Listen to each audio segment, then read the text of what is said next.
Sunog na yung bulb niya, nasunog oh. Bumbilya lang, palitan natin bago. O, di ba? Kita mo naman.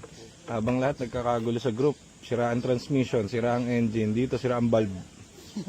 Sira bumbilya. Kabit mo ng paring hosel dito at meron pa yatang biyahe si Madam. Sir, Adrian lang yan. Bumbilya lang din problema niya kanina. Kanina may galing dito eh. Yung 2 taon na yata yung pesta niya. Ang sira, bumbilya. Okay. So wear and tear ng mga kotse, no problem.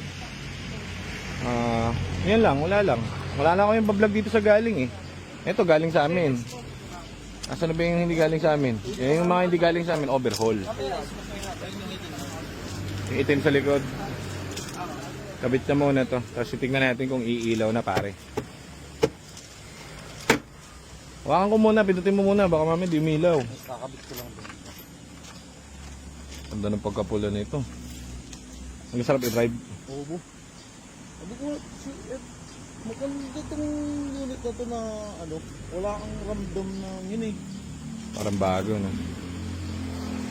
Parang walang nginig. 2 beses pinababa yung ano niyan, trani niya. At tignan na natin kung iilaw ang bumbilya.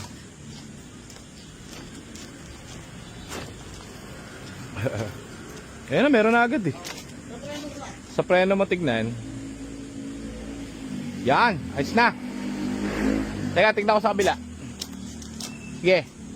Okay, sige. Hazard. Natin ko hazard. Ayan, okay na. Pati hazard. Okay, goods. Gaya na si ma'am. Kabit na natin yung kanyang bumbilya. Tail light.